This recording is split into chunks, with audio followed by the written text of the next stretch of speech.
Hey guys, John Cutton here. I hope everybody is doing well. We have a full agenda as usual for today, and as you might remember from last month's webinar, we kicked off, I should say we wrapped up just before one of my favorite subjects, which is going to be the major topic of conversation today, which is leadership development. So I believe that you will find this webinar to be very impactful and useful, not just in working with CPAs and tax professionals, but in all areas of your practice, and for that matter, in your personal life as well. So I have a pretty packed agenda today, and I'd like to kind of get right to it. So to kick things off here, some general housekeeping, like we like to go through each and every webinar, our rules of engagement, which by now are probably memorized by everybody on the line. But just as a quick reminder, you can use the raise hand feature, and I can unmute your phone to ask a question when we get to the Q&A session. And you can also, which most of you generally do, is use the send question feature, and you can write your questions down, and then I can read it aloud to the group and answer it when we get to the Q&A session. So even if you have questions while I'm speaking, if you type them in, while I won't respond right away, most likely, we will be able to see them as soon as I'm done with the presentation part and we get into that Q&A session. So with that, I wanted to get right to our agenda for today. And what I'd like to start each webinar with, as you know, is to review some recent successes that the group has had. And I'm excited to share with you what I think is some really good news. In the last 30 days, I have received either messages or emails from 7 advisors that are currently in the program that they have signed up a new advisor into their BD's formal alliance program. So that's exciting that in the last month there are 7 new formal alliances that are being built. And I just want to remind everybody, please make sure that when you do have successes, let me know, because I'm sure there are other successes out there that I'm not aware of. So when you do get a good referral, or when you do actually get a go-ahead from a CPA to join your firm's alliance program, complete a client appreciation event, whatever it may be, we're interested in hearing. So please let us know. And like I said, I'd like to share, at least 1 or 2 that we receive each month to try to keep everybody's energy up and continue to kind of keep the proverbial eye on the prize, if you will. Another really nice email that I got from an advisor in the group is letting me know that this particular advisor has brought in 26 new clients in the last year from CPA referrals from one firm, one formal alliance, 1 year, 26 new clients, and those 26 new clients produced $7.5 million of new assets to the firm and brought in almost $190,000, $187,000 of new gross dealer concession. So I think that is a great, great story from just what one accounting firm has been able to mean to one of the advisors who now I guess is a little bit over a year into the program. So again, I like to keep those successes coming. Please keep emailing me those successes so I can share them and really have a good feel for what's going on with the group as a whole. What I wanted to do today is, again, real quickly revisit that CPA relationship model. What we're going to talk about today is really going to focus on how to lead a CPA who is already committed to you but is not necessarily actively referring. And the theme of our last few webinars here, I believe we have 3 or 4 left, is going to be to focus less on the sales process, which has been the front end of this training, on how to do the marketing, how to get belly to belly, and then what our 4-step sales process looks like. But what we're really going to focus on the next 3 or 4 sessions is leadership development, how to actually help the CPA become a better referrer. That will be the topic of our next webinar. And we'll also focus a little bit on how to utilize the 1040 as a sales tool. And then lastly, the last 2 or 3 webinars are going to focus on how to make our weekly and biweekly interactions with the CPA more impactful. So I want to just, again, refresh us on that CPA relationship model, but we are going to be focusing the rest of our training program here on the back end of that model as opposed to the sales process and marketing. And then getting into the information for today, we're going to talk about what I call the situational leadership development model. And I have a phrase that I like to use, it's the leader, it's always the leader. The key, guys, to our success with this program is once we get the CPA to say yes, you've heard me say before, the hard part is getting them to say yes. The even harder part is now getting them to actively refer. Our leadership skills are going to be critical to ensuring that we influence the CPA to get the results that both you and the CPA need to reach your goals. So I'm going to spend some time today talking about the situational leadership model, which will help you assess the readiness of the CPA. And as I mentioned, you can use this in a lot of areas of your life. We're going to also review what I call the resistance model. Okay, and these are leadership techniques, guys, that I've learned throughout my career that have been very impactful in helping me lead my staff, lead other advisors, and at this point, lead CPAs as well. So I want to share with you some of what I do. It's some simple stuff, guys, but for a lot of us, we haven't been trained on these tools, and more importantly, we don't necessarily know or aren't cognizant of when and how to use them. And I want you to become consciously competent so that at the end of the day, you're using these models without even realizing that you're doing it. That's how we're going to do a good job of assessing where our CPAs are, helping you, I should say, overcome whatever resistance they are providing you with, and then ultimately reviewing how to go through the urgency model. How do we also use communication skills to create urgency for a CPA or anyone for that matter to actually do what it is that we want them to do? We'll talk about kind of how to take what I call a takeaway, and I'll walk you through those models. So I'm going to kind of forewarn you, we have, as I said, a pretty packed agenda here today, and at the end of today, I do expect this to be one of those webinars that you will probably want to listen to 2 or 3 times, because some of these ideas and concepts are going to be a little bit new to you. These are models that I use in my practice and with CPAs, and for that matter, sometimes with my spouse, every single day. Okay, so I think if you can get these down pat and really become, as I said, unconsciously competent, that this stuff rolls off of your tongue, I think you are going to be much better at influencing those people around you, whomever they may be. And I think that you're going to find today to be very impactful.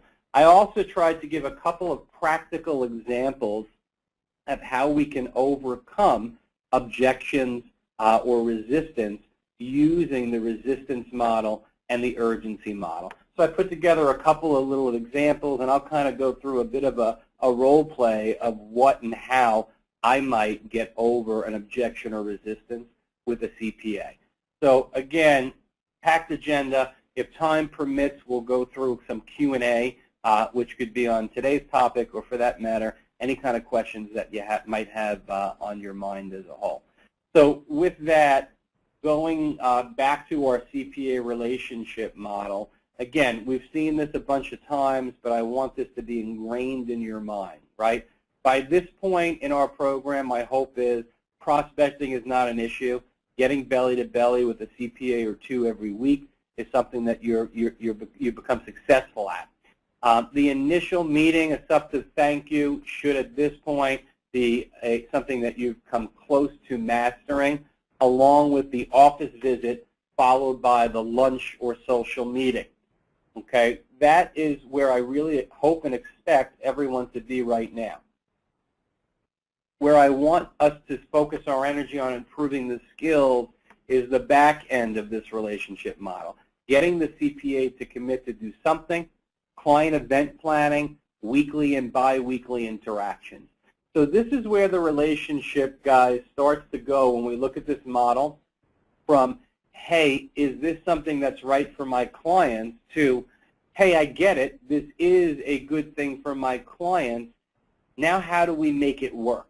And what you're going to find, we talk a lot about the fact that stereotypically most CPAs and tax professionals are not strong salespeople and they're not strong marketers. So once we get them to a point where they buy in, which I think most of us are good at now, the part that we need to start to crack the code on is now influencing them to refer to us in the proper way and basically motivating them and getting them over the concerns and issues that they have about going forward and marketing the financial planning arm of their accounting practice in a way that you and I know will help us all get what we want, which is where we get to a point, like the example I shared earlier, where we're bringing in 25 or 26 or 27 clients from one relationship. We're doing a couple of $100,000 in production and bringing in $8 to $10 million a year of new investable assets. So this is where we all want to get. My hope is that some of the leadership models I'm going to teach you today are going to help you to influence the relationship and really, as I like to say, push the ball forward and get to a point where the CPA is trusting you and following your lead. You've heard me say before, somebody only will follow you if you have a plan. We need to get them on the Cutting Express, or whatever your last name is, Express, where they realize that if they follow you, you're going to take them where you both ultimately want to go. And at the end of the day, that creates a win-win-win, right, for their clients most importantly, for themselves, and then ultimately at the end of the day for you. And then at the end of the journey, guys, once we've done the hard work, this leadership work, that's where we build this friendship for life. And most of you have gotten the opportunity to meet Serini as an example. That's when you have a relationship like Ken and I have, where it is now a friendship, not just two people doing business together, but two people doing business together and that actually like each other and want to help each other succeed and be successful. There's trust in the relationship, etc. So again, it's a process. This is the next step in the journey of that process, is you getting better at driving results through your own leadership skills and influencing the CPA. So, when I talk a little bit about the importance of leadership development, to just step back a little bit, here's a saying that you all know I like to say. It's the leader, it's always the leader. If a CPA joins your alliance program, guys, and they're not actively referring, that is your fault. You need to take responsibility for that. I tell my partners in my own practice that every single week. So it is not up to the CPA to make this work. It's up to you to get through to them, to teach them, and to influence them. So if they saw enough opportunity to go out and join your firm's alliance program and take what they believe to be a risk in doing that, it is now up to you as the leader to influence the results. The minute that you take responsibility for that and you understand that that is your job, and that if you are not getting 10 or 20 or 30 new clients a year, that's not the CPA's fault, it's your fault, because your job is to influence them to follow the marketing development plan that you and that CPA had created together. You've got to get through to them. That's your job. That's why I say sometimes, guys, it's not a sprint, but it's a marathon. It might take a tax season or two to ultimately get through to them, but we've got to get our leadership development skills to a point where we're influencing those results for the long-term good of everyone. A good leader will take someone where they normally couldn't go by themselves. A good leader will take someone where they normally couldn't go by themselves. Okay? What I mean when I say that, guys, is most CPAs that we deal with are not going to be, in my opinion, and again, I'm being stereotypical there, here I should say, fully developed business people. They are not fully developed business people. They do not have sales acumen. They do not know how to give a referral the right way. They do not know how to do events. They do not know how to grow their business. As a leader, we need to take them where they would not go without us. We need to teach them how to do all of those things that I've just said, okay? And we have to have a plan on how to ultimately do that. My belief, guys, leadership development skills will ultimately help you in all aspects of your life. As a side note, I get asked a lot, John, why do you think you've been as or more successful than most advisors out there? How do you build a business that does so much business with a team around you, et cetera? And I answer that question the same way every time. And the way I answer the question is say, I don't think I do anything any differently than any financial advisor. I think my advice, my investment decisions are no better or worse than the typical advisor. I don't think my service model is any better or different than the average advisor. I think what I do differently is I lead my team, meaning my staff and my partners, in a way that I am able to develop them so that they can take on more of the responsibility within my practice for what I will call the $10 and $20 and $50 and $100 and even $300 an hour work, which allows me to spend my time and energy on the $1,000 and $10,000 an hour work. So one of my big beliefs is that leadership development is going to become more and more important as we grow practices. You've heard me say before, I believe that 10 years from now, we will have less financial planning practices, but bigger teams. So my belief is, while in the industry today, we may have 350 to 400,000 financial advisors that are licensed, I don't believe that number is going to necessarily go down. But what I do believe is that we will be in a position that instead of having one-person shops or advisor and staff or two, my belief is we're going to have ensemble practices and team practices that look very much like my practice, where there is a lead advisor and then a team of advisors under that advisor with staff that ultimately service the clients.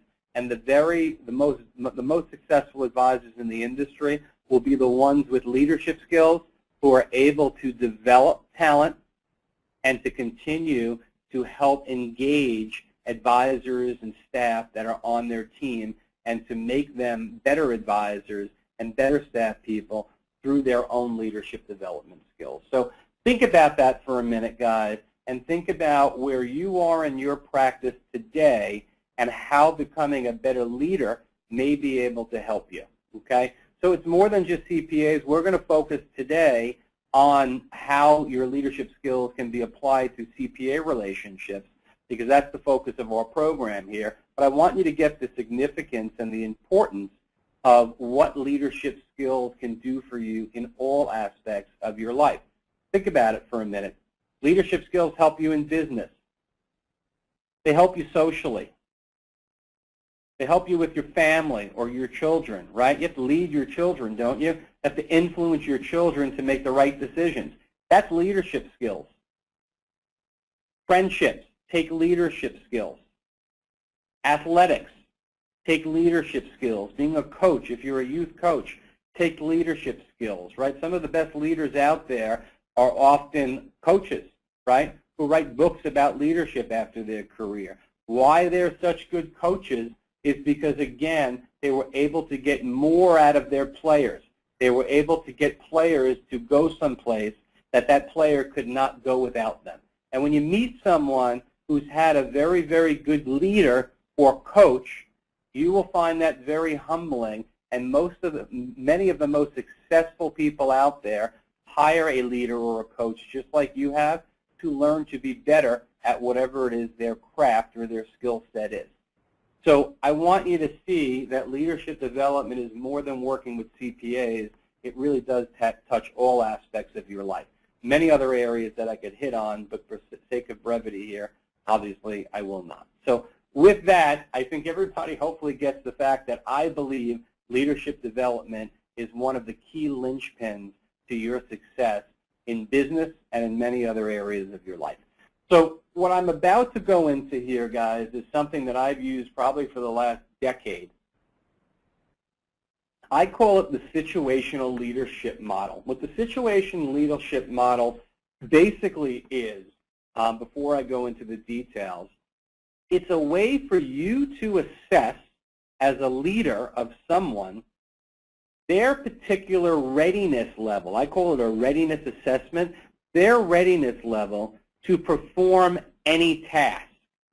So if we were to think about for a minute a CPA and their readiness level, let's say to call 3 of their clients and tell their clients that they should come in and meet with both you and the CPA to go through a complimentary review of their financial planning situation. There's a process that I go through to help determine what the readiness level is, how ready that CPA is to perform that particular task. And once I can ultimately figure out what their readiness level is, then what I need to do as a leader is I need to now match my style of leadership, how I will lead that particular CPA to perform that task, and the type of leadership that they actually need. And again, as I go through this, I think it will become a lot more clear for you to understand. So when I start to think about leadership development and how to assess someone's readiness, there's what I would consider to be 2 quadrants. The first is competence, okay? So the first thing that I want to do is I want to think about the task that I am trying to get someone to do, and I want to think about their competency level. And when I think about their competency level, I look at 4 different criteria as to determine whether or not they're competent to perform a particular task. The first is training. So the first competence level is training. Has the CPA, in the example I gave before, been properly trained on how to call a client and how to suggest that they come in to have a meeting to talk about financial planning? Now, we've got to look at that and think, have you as the advisor trained that CPA? Have you shared with them a script, right? Have you actually shared with them what the script looks like? Have they heard you deliver the script? Have you role-played the script? And have you made sure that they're properly trained and understand exactly why that client is coming in and what's in it for the client? That would be the first area to see if they're competent. Has the individual been trained to do that task? The second area is role perception. So role perception, put simply, guys, is does the individual accept that that is part of the role to complete the task? So in other words, does the CPA connect that it is their job to call the clients and to suggest that they come in for a meeting to discuss financial planning? Do they believe internally that, number one, they owe that to their clients, which is part of our sales process, right, to fulfill their fiduciary responsibility? Number two, do they believe that that's really their job? When they signed up to join your alliance program, did they get that to get where they want to go, that's part of what they need to do? You have to ask yourself your question and fairly assess, does the CPA that I'm working with understand that that is their role perception? And many times they don't. Understanding would be the third component of being competent. Understanding, does the individual know what to do and how to do the task? Can they actually explain it to you? So can the CPA internalize and say to you, the goal of this call is for me to not just set an appointment, but I want to communicate to my client that I care about them, and that because I care about them, I've done due diligence on another financial planning firm, found one that I believe is competent, and I owe it to you as a CPA to be involved in your financial planning situation, and that is something that I own. Do they internalize and do they understand that? And then lastly, guys, is experience. Has the individual recently completed the task successfully? So when I'm in a new relationship with a CPA, very rarely will they have had the experience to do the specific task that we're speaking about here, which is to call a client out of nowhere and to suggest that that client come in for a financial planning meeting. So most of the time, the CPA is going to be low from an experience level. They have not been able to do this successfully before. So here's what I want you to understand. And if you notice there, guys, you see the acronym TRUE, right? T for training, R for role perception, U for understanding, and E for experience. That's how you could remember what this actual model looks like. If the CPA, and I want you to listen closely to this, if they are low on any of these 4 areas, training, role perception, understanding, or experience, I would tell you that they are not competent. They are low on competency, and the way that we lead them needs to be different. And I will go through that in a few minutes on the next slide. So again, think about this for a minute. The idea is about giving a referral.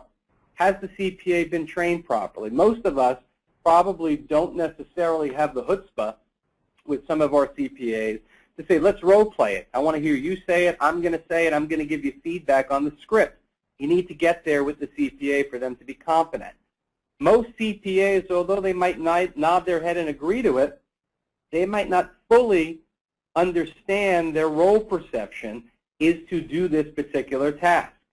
Understanding, I think most CPAs get it. When we're done with our sales process, most of them probably are high on the understanding level, and almost all of them would fail on the experience level. So I think it's safe to say until we got to a point where the CPA has made these calls, done it well and effectively, and you've brought on over 5 new clients, chances are the CPA is going to be low on competence. Okay? So that would cover one half of the spectrum, which is what I consider to be the competence end of the spectrum. The other part of readiness assessment is commitment. So commitment is somebody's willingness, right? Is the CPA, just because they joined your alliance program and said they wanted to do this, doesn't mean that they're necessarily committed. I'd like to lose 20 pounds. I'd like to, but am I committed? I'm probably not committed because I'm not taking the actions that are necessary. So commitment is about more than just knowing what to do. It's actually having the desire to do it. So the first level of commitment, and again, there's 4 areas here, is desire.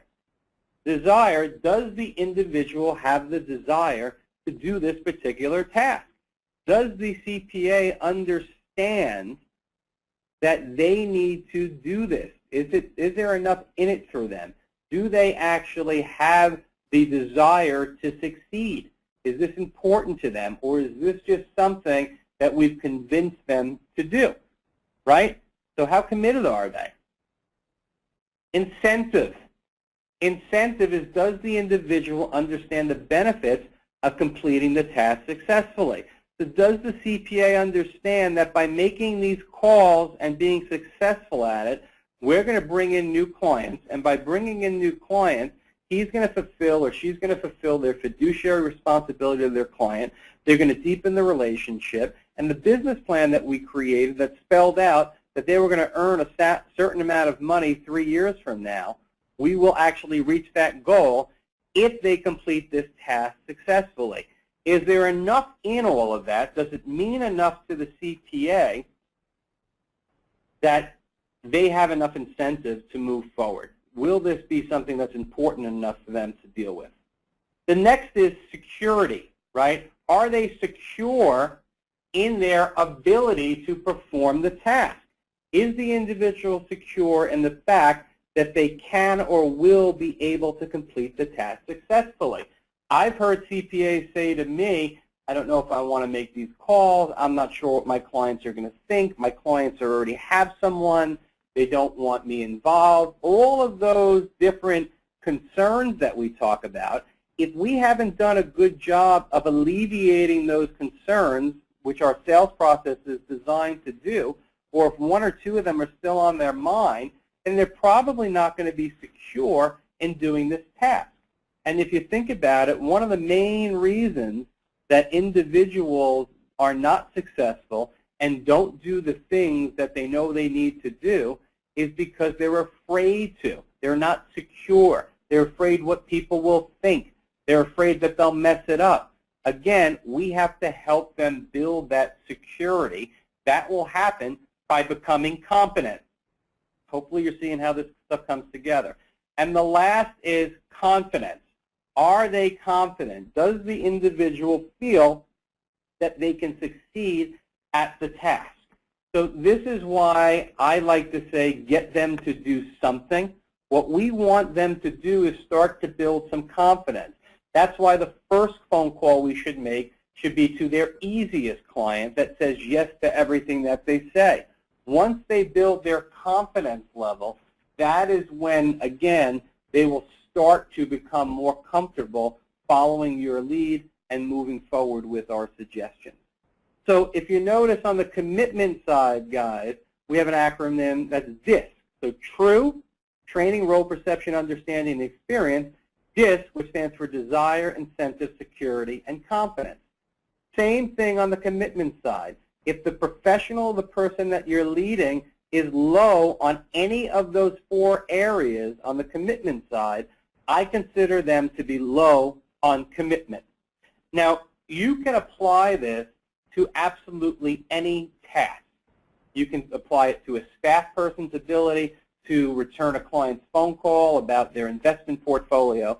You can talk about your own personal development and your ability to sit down with the CPA and have a difficult conversation about not being happy with the way things are going. Your desire, incentive, security, and confidence might be low on that task.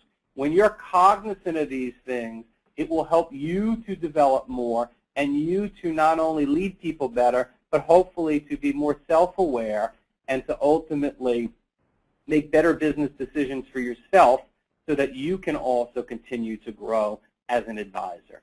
So I want you to really spend time getting to understand this leadership model, okay, and use it and apply it so that ultimately you can take any task that you ask anyone to do and you can quickly determine, are they high from a competent level, are they high from a commitment level, or are they low on both or either of those levels. Once you're able to do that impactfully, what you're basically able to start to do, if you look at the chart here, do me a favor, guys, don't go ahead. Look at the first column here where it talks about competence and commitment, and again, that true DISC, okay? Training, role, perception, understanding, experience, desire, incentive, security, and confidence. So I'm going to make an assumption here that a CPA that we're working with, let's assume that that CPA on the column that we went through before was low on ability. They were missing either training, understanding, training, role perception, understanding, or experience. They were low on one of those areas, which makes them low on competence or low on ability. But on the desire, incentive, security, and confidence, they were high. So here I've got someone who's motivated but doesn't know what to do. What I would consider their development level to be is what I would call D1. Their development level, the D, is at level 1, which makes them what I call an enthusiastic beginner. So what that means is they're psyched up, they're ready to go, they just don't know how to do it, okay? And that's where most people are when they start a new relationship or a new job or a new role. They're really excited about it, but they don't know what to do. So the leadership style that you need to mirror to lead a person that is D1, an enthusiastic beginner, is what I would consider to be highly directive, low support. So what that means in English, highly directive, is I am going to demonstrate, I am going to observe, and I am going to confirm. I call it docking, D-O-C. I'm going to demonstrate how to make a phone call. Let me show you, Mr. CPA, how I would say this if I was going to make a phone call. I want you to listen to me 2 to 3 times. You hear how I'm inflecting my voice on this word. You hear how I say it this way. You hear how confident I am. You hear how I don't necessarily give the client a way out but rather I share with the client why it's important that they come in for a meeting and how I would feel better if they do that. That's how I want you to do it, Mr. and Mrs. CPA. That's me demonstrating. I now want to observe it. Now I want you to do it for me, Ken. I know it's a little nerve-wracking, but I want you to go and take that same script and say it to me. I'm going to observe, and I'm going to give you some feedback on what I think you did well and what I think you could do better. This is how we're going to get better at the task, Ken. And we're going to go back and forth a few times, and I'm going to give Ken some feedback until I can confirm that he's doing it at a level that he is competent. When Ken is now delivering that flawlessly, it might take 300 times to do it until I can get him to do it, but once he's doing that flawlessly, that's how I am going to get him to become high on ability.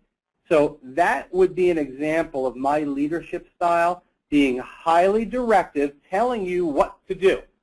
I don't want you to think for yourself, just listen to me and do as I say. That's very low support. I'm not patting him on the back. I'm not coddling him. I'm saying, here's what we need to do, now let's do it, okay? So that is high direction, low support.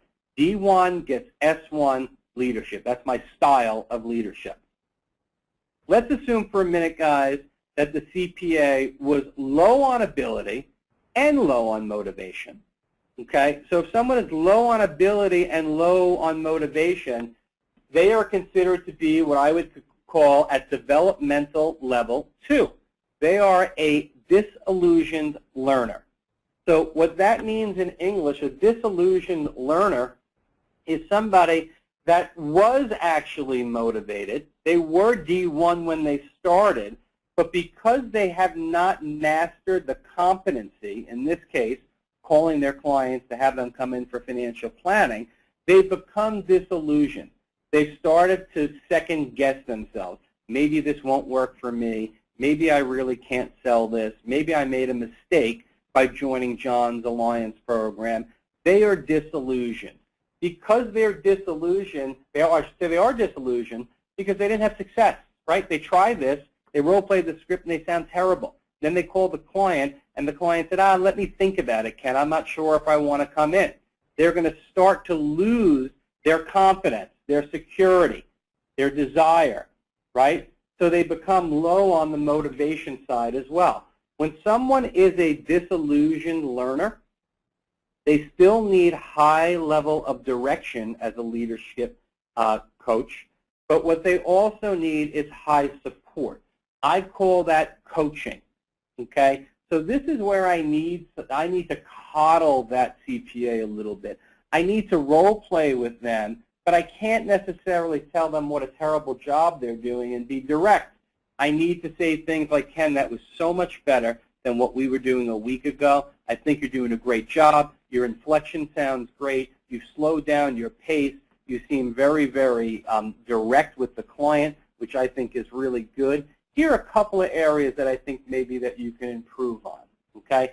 That, guys, is being highly directive and highly supportive.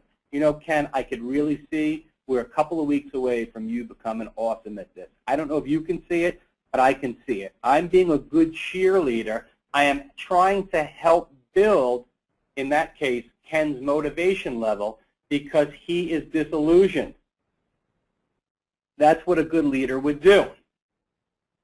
Third area here, what I would call developmental level 3, is when I would be high on ability and low on motivation. This is, for me, the least favorite place for anyone I lead to be. I don't want somebody to be competent but not motivated.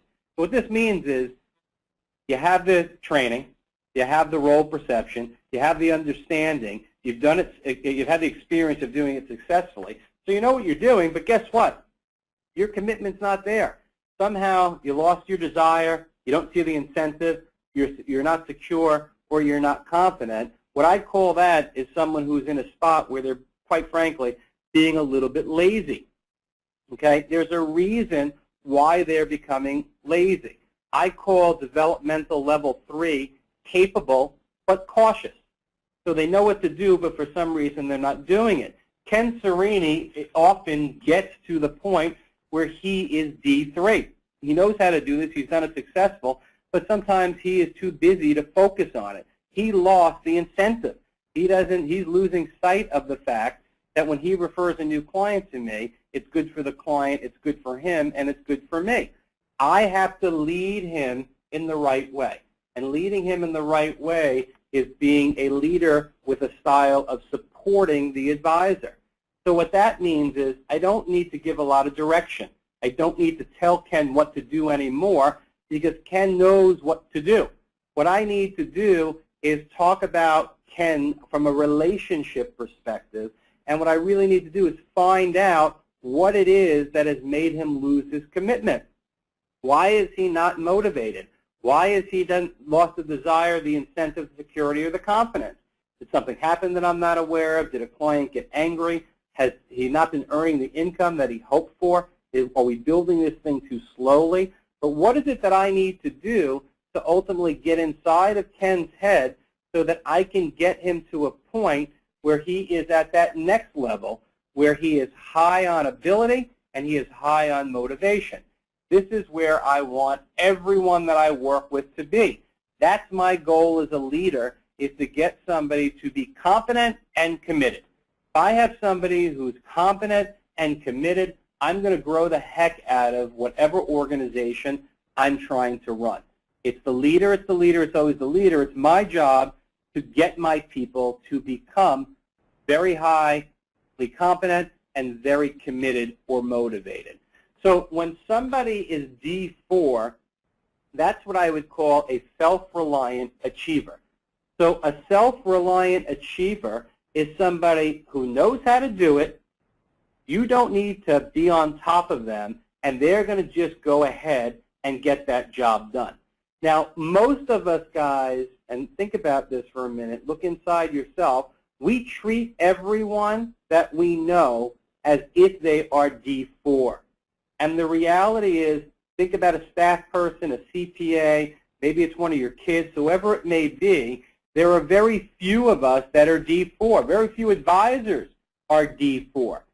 So the reality is when you have a self-reliant achiever, that's the easiest place to be, right? And this is where your leadership style is to delegate. And quite frankly, I believe, as I said earlier, one of the major reasons that I've been successful is because I've been able to develop my partners, not all of them, but many of my partners and my staff to be self-reliant achievers. Now, we float back, guys, so you can go from being a self-reliant achiever to capable but cautious because maybe you weren't happy with your pay raise or you weren't happy that the market went down and you started to lose your incentive because the market dropped your asset level by 30% in 2008, and you got yourself into a funk. Well, a good leader is going to redirect you, give you that high support to help remotivate you. Hopefully it's all coming together for you. So when I talk about someone who's D4, my job is easy. I'm delegating. Low direct, it's low support. I'll give you an example. One of my partners, whose name is Evan, is 100% D4. He is highly competent, he is highly motivated, and he is someone that all I need to do is to check in with him every once in a while and tell him what a great job he's doing. Hey, Evan, congrats on another great week. Can't believe you did 50,000 in production last week. Looks like you're going to bring in 80 new clients this year. Way to go. Looks like you signed up another accounting firm. You need me for anything, I'm there for you, buddy. Sure you don't need me, but if you need me, just know that I'm there. That's where we want to be. That's the style of leadership that most of us give to advisors, staff, etc., or CPAs that we work with. But what I want you to become really good at is matching your particular leadership style with the development level for a specific task for the person that you're leading. And it's very possible, guys, you have to do this on the task level. You can have a person that you lead who is very, very highly motivated and has high ability to write a financial plan, but guess what? They may be D2, a disillusioned learner, when it comes to making a cold call. Think about some of your staff people. I bet you there's someone in your firm right now that's great at doing administrative work, but if you put a phone in their hands and ask them to cold call, they would be a nervous wreck and wouldn't do it. So what most of us do is we just give people work that they like to do or that they're good at doing, and we don't make them do the things that we don't like them to do. That's why most people, staff people, remain to be mediocre. What does a good leader do? If this is an important thing for your practice and it's important for the development of that staff person, my job as a leader is to get them to do something that they wouldn't do without me. If they don't want to make phone calls, but that's going to help them in their career, I've got to use this model to take them from being a disillusioned learner to ultimately becoming a self-reliant achiever. Okay? If you start to think about every single little task in your practice and every little task with a CPA, you will start to be able to use the leadership style and the leadership model, and the situational leadership model, I should say, with a lot of success in getting people to a place that you need them to ultimately go. So I know that was a mouthful, guys, which is why I had shared with you earlier that you'll probably have to listen to this webinar more than once. What the good news is we'll send you a replay of it. But think about it this way. Some of us learn more looking at charts and graphs, right? So if you look on the left column there going vertically, we have a column that starts at low supportive behavior to high supportive behavior, right?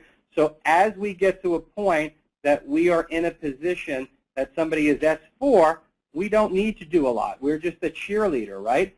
But when somebody is S3, right, where they need to have a little bit less directive behavior, but a lot more supportive behavior, some of those pats on the back, et cetera, that's where we have a higher degree of supportive behavior. The other axis that you see, the horizontal axis, is directive behavior. Who am I directing, right? I'm directing those who are in S1. S1 is somebody that is going to be in a position that they're low competence, high commitment, okay? So I think if you look at this and, again, study it a little bit, what you'll see is you start to go from S1, again, S1 leadership supports a D1 developmental level. When you're low in competence, high in commitment, I need to direct you. When you move up and you're now in a position that you are D2, you're low to some competence, and you have low commitment, I need to coach you. I need to show you, and I also need to appeal to, I'll call it, the sensitive side of you. I need to broach things and move you along slowly so I can bring up your confidence level.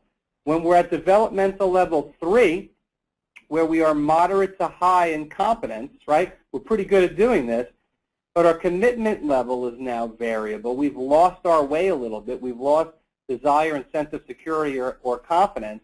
I don't need to direct you anymore because you know how to do this particular task. What I need to do is help get inside your head a little bit to motivate you or find out what is keeping you from doing the task that's going to make you successful. And then lastly, delegating, which again, this is where I'm going to give very little direction and very little support. I need to thank you for a great job, compliment you, and just make sure that you're feeling good about the situation so that you continue to be in a position that you are going to be hugely impactful in that particular task. Okay? And as I said, guys, as you look at that chart there, you're going to be, and people you support or lead are going to be, at different levels of development, and you will go from one level to another throughout your career. As you're cognizant of it, it's going to make you as a leader much more impactful, and it's going to make you as a leader, in my opinion, much more self-aware so that you can determine for yourself why you are avoiding certain tasks and why you are not moving forward in ways that you should in your practice and in your career. So again, the situational leadership development model, I want you to own this. If you get good at this, it is going to dramatically improve your ability to lead others. And again, the most successful advisors out there are also very, very successful and impactful leaders. So I want to go through 2 other models with you, okay? And this gets into some sales skills stuff as well. And like it or not, guys, leading is selling, right? When we lead someone, we are also, in essence, selling somebody on why they need to do something. So I have what I call the resistance model. What the resistance model is, it's a way to overcome whatever the particular resistance is that you are getting from a CPA, a client, your wife, your child, whatever it may be. So the first step in the resistance model is to identify the resistance. So what you need to figure out is, why is this person that I'm leading, why is the CPA, or what is the CPA not doing? They're not making a phone call. Why exactly? What's their problem with it? What are their concerns? Why are they not making this phone call to set up a meeting with their client? Next thing that you want to do is you want to empathize with the client or with the CPA, okay? Empathy is one of your best tools. When you share with somebody that you understand where they're coming from and you get it, it is not now a combative relationship, but people like to feel understood. And you're showing them that you understand why they have resistance to whatever it is they have resistance to. You then want to use what's called a reflective probe to clarify. In English, what you're doing is you are now verbally, I'm going to go through an example of this, you're now verbally sharing with that CPA what it is that you're hearing, and you're ensuring that you're hearing it correctly, right? So I want a reflective probe means I'm taking what you told me and I'm basically sharing it back to you so that you can confirm that I'm on point and I understand where you're coming from. That helps the individual feel good that you get it and you understand what the particular resistance or issue is. Once you've used the reflective probe to clarify, you want to use what I'll call use agreement/openness to increase receptivity to gain commitment that the resistance has been overcome. So in other words, what I want to now start to do is I want to share with this individual that I'd like to help them somehow. And in helping them, I want to make sure that they are open to receiving my help. And if they're open to receiving my help, let's work together as a team, if I can help you, to ultimately get over this particular resistance or issue that you have. Once we've done that, it's very simple. We want to overcome that objection, get that individual to say, now I feel better, I get it, and let's move on, okay? So I'm going to give you guys a real-life example of it in a slide or two, actually in 2 slides.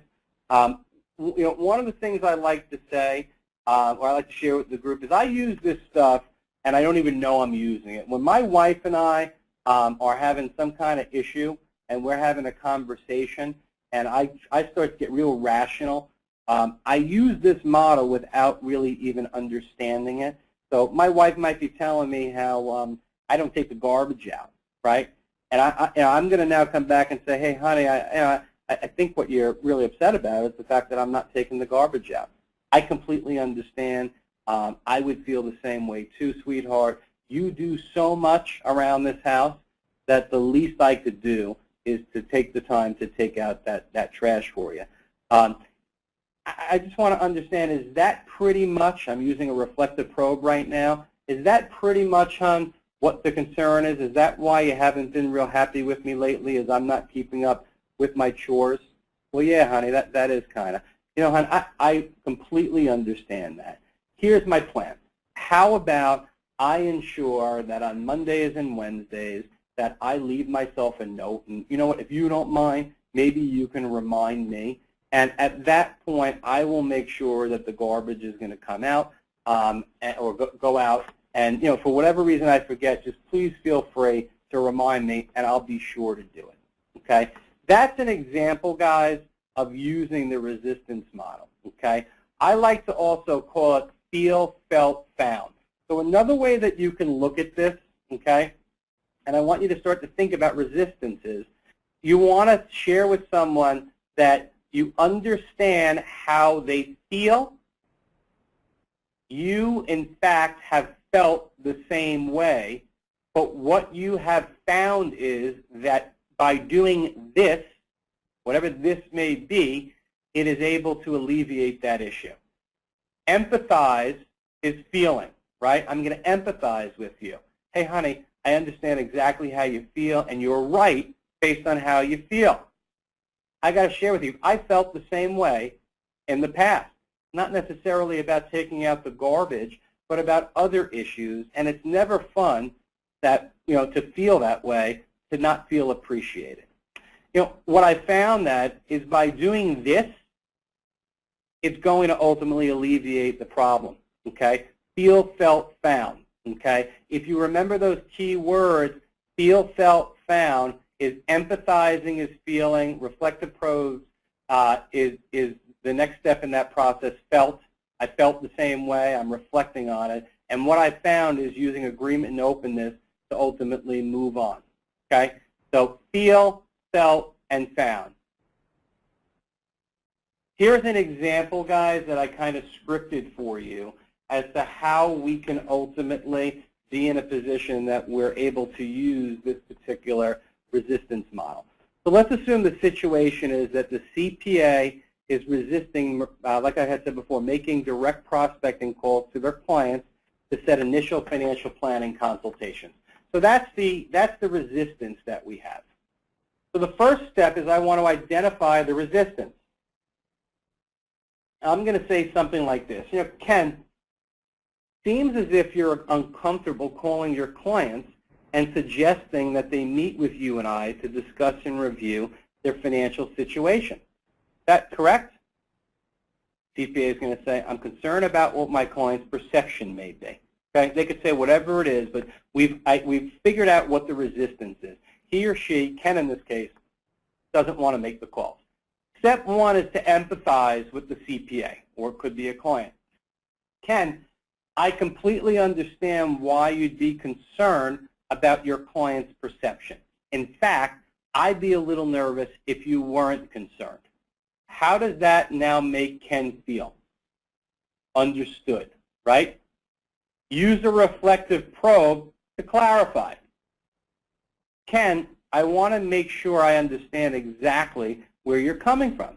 It sounds to me like you want to create a financial planning arm within your tax practice and help your clients get better financial planning advice. However, you're concerned at what their perception will be. Is that pretty much correct? Use agreement and openness. So what I just said, by the way, guys, in that reflective probe is I heard what your concern is. Let me say it back to you so that you can confirm that I'm on point. And more importantly, you now understand that I understand your concern. I'm not dismissing it, but I'm acknowledging it. Use agreement to gain commitment. So if I understand you correctly, and I think I do, it sounds like if we can find a way, and I'm not 100% sure that we can, that's important to say, to approach your clients regarding their financial planning needs in such a way that you will feel comfortable that they would not have any negative perception of you getting involved in financial planning, you'd be open to doing something like that. Is that correct? Okay, I want to read that again. So if I understand you correctly, and I think I do, want you to feel understood, it sounds like if we can find a way, now we might not be able to find a way here, Ken. I just want to have a conversation to see, is there a way we can come up with some way for you to be comfortable making these calls to your clients? If we can find a way to do that, and your clients would have any negative perception, that this would be something that you'd like to do. What's Ken going to say? Yeah, if you can make me feel comfortable and come up with some way, of course, that's good for everybody, John. And then I'm going to close with, Ken, that's great. Let's spend some time to figure out an approach that's comfortable for you so that we can ensure you can reach your goal of building a financial planning arm and help your clients get quality financial planning services. That, guys, is overcoming the resistance, okay? That is feel, felt, found. That is being in a position that the CPA feels acknowledged, and instead of me pretending that there's not an issue there. It's me tackling the resistance head on. It's getting the resistance out there, making sure that the CPA understands that I get where they're coming from. I'm not judging them, and let's work as a team to get you past this. If I can, or we can, come up with some ideas. I'm creating receptivity to future discussions, and those future discussions are on a topic that's important for our success. And now what it comes down to is going back to the readiness assessment model and figuring out where it is that they're low. Is it training, role perception, understanding, experience, or is it desire, incentive, security, or confidence? And then it's applying the correct level or type of leadership to overcome that particular resistance. Now, guys, this resistance can be used with clients. It can be used with staff. Again, if you get good with it, what will happen is you will start to have more meaningful relationships with people in your life. You will get to know them and the inner workings of what's within them better. And when you understand what makes someone tick, guys, what their goals are, what their fears are, what their insecurities are, that's when you can be really impactful in their lives. And that's what these tools help you do, is it helps you have dialogue by helping that person feel understood. You've heard me say, guys, probably 1,000 times, the best salespeople in the world spend 70% of their time listening and 30% of their time talking. We're getting them to talk. We're talking about their concerns, getting them to open up to us. Stereotypically, women many times are much better at leading and relationship building because this type of conversation is much more natural and intuitive to many women than it would be to the typical machismo man like myself. So training yourself to become good at this is not easy to do, but it's unbelievably impactful when you do it successfully.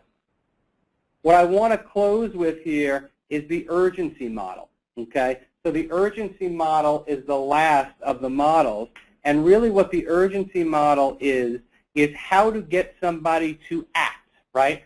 So you have someone who appears to get it, but that person who appears to get it isn't moving as quickly as you might like them to. So when we're trying to create urgency, and as salespeople, this is something that we do with clients all the time, it's about takeaways, right? So the first issue here, the first part of the process, is to identify and establish the CPA or the client's goal, their interest, or their need, right? So what is it that we're trying to accomplish and why? What are your wants and your needs?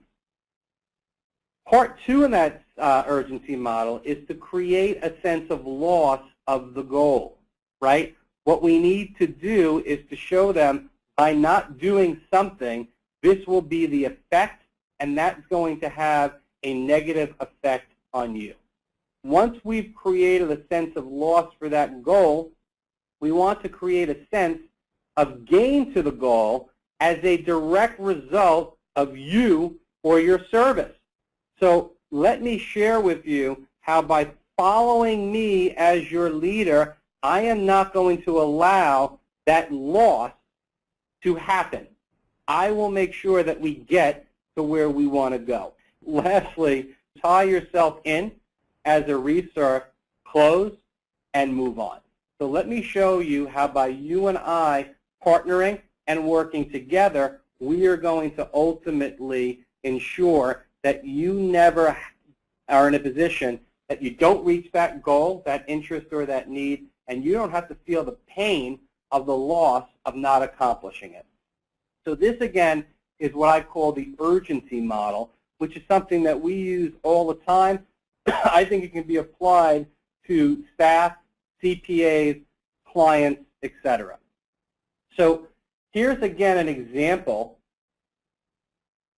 of how we can use the urgency model. Let's assume the situation is a CPA is not actively referring for financial planning clients. Okay? Now, we could use this with a client who doesn't want to buy life insurance, who doesn't want to invest their money, who wants to keep their money in CPAs, and you'll see what I mean. Ken, this is how I'm going to identify. I wanted to check in with you today and gain a better understanding of where you'd like to be in 3 years, or 3 years from now, as it pertains to building a financial planning arm within your practice. So Ken's not doing a good job referring. I want to check in and go back to what his goal is and why we've decided to build a financial planning arm in the first place. CPA might say, you know, as discussed in our business planning discussions, because we're following the sales process here, guys, I'd like to have $15 million in assets, approximately $30,000 in new profits in my practice 3 years from now. I'm going to create a sense of loss to that goal. You know, Ken, let me ask you a question. Let's fast forward 3 years from now, and let's assume you didn't reach the goal. How would that make you feel? That's a loss of the goal. So I'm fast forwarding them 3 years. Now, if it's a client who doesn't want to buy life insurance, how would you feel if, God forbid, you passed away in 2 years and your kids couldn't go to college? That's a loss of a goal, right? That's more powerful than maybe not earning $30,000, but you get the idea. What's any normal person going to say? I wouldn't feel very good, John.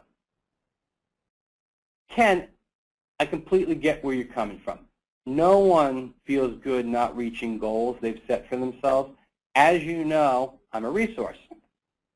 I have a lot of experience and expertise in helping CPAs build financial planning arms within their tax practices. I believe that all working together will help you get to a point where in 3 years you will reach your goals of $30,000, $15 million under management, etc. Tie yourself in. Ken, I wanted to gain your permission to be somewhat of a pest, slide permission, so that I can support you and ensure that when we sit down in 3 years, that we're both going to feel good about what we've accomplished together. Okay? So guys, that is another example of being able to use a model. This one is called the urgency model. And again, I just picked a couple of examples here, guys. There are every single day opportunities for you to use the resistance model, the urgency model, and the situational leadership model with your staff, with other advisors, with CPAs, with your family, etc. So I want you to become really, really impactful at these. Learn and own these models so that you can master your own leadership skills and build upon those skills.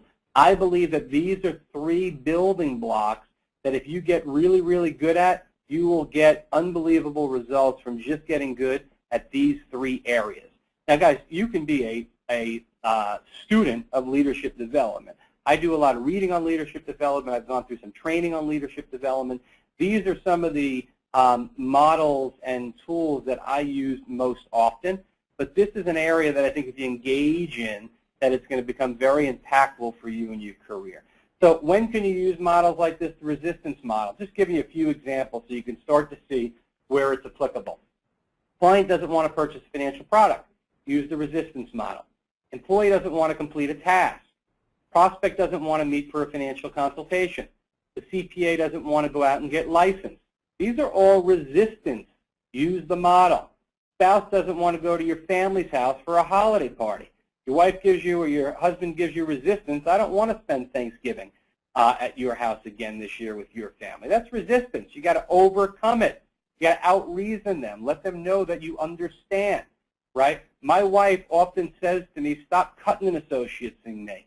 What that means is stop using these stupid models, because she knows when I use these models, she can't win because it's too logical. I will outthink her because I'm using a model that is meant to work. Child doesn't want to do chores, etc.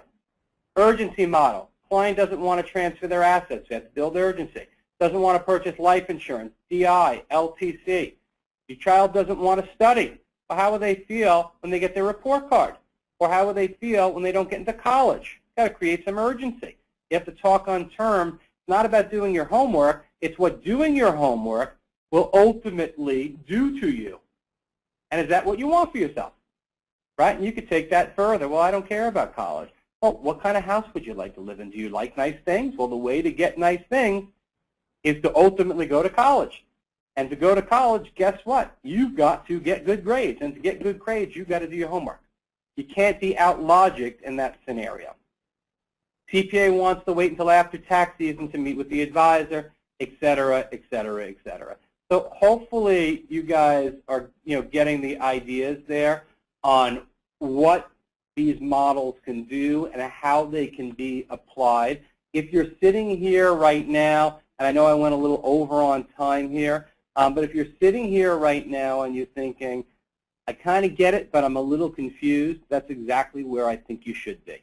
I went through a lot of information, and for me to internalize what I just taught you, it took me 10, 15 hours until I really got it. One of the best things that you can do is you can take some of those models and teach someone it. Teach it to your staff. Teach it to a CPA.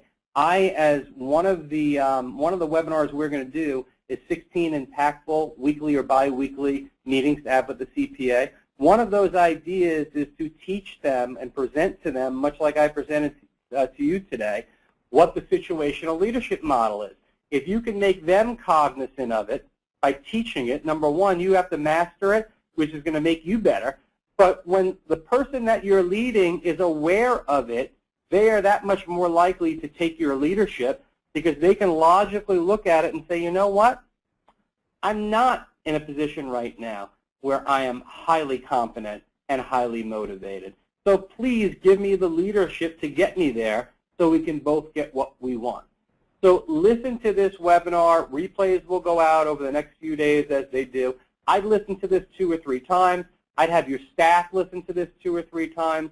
And I would make a part of what you do in your practice every day. Again, we're talking about CPAs, so this is very applicable to CPAs. But more importantly, my belief is these skills can help you in all facets of your life. And if you become masterful at these particular skills, I think that the people around you are going to be much better off because you, in fact, are going to make them better people and better at whatever they do. And at the end of the day, guys, number one, that feels really good because you're helping somebody, right? And most of us, you've heard me say, good financial advisor has the heart of a social worker, mind of a capitalist. If you can help people, there's no better feeling in helping someone get over their resistance or helping create urgency when it's good for someone. And you'll help people start to get what they want. And if there are people around you that you're helping because they're CPAs, they're employees, they're your family, they're your friends, guess what?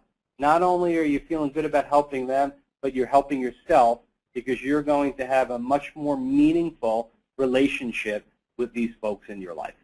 So with that, guys, what I'm going to do is I'm going to close up here, and I'm going to open the line up here for Q&A. So thanks for tuning in. Again, as a reminder, you can ask your questions by using the raise hand feature or by typing in the question that I'll be able to see on the screen here. So again, guys, hope you enjoyed the webinar today. Listen to it a bunch of times. And leadership development and your leadership skills, I promise you, if you do a little key on the slide in front of you, it is one of the most critical keys to your future success as an advisor. All right, guys, thanks for tuning in, and let's open up the line for questions here.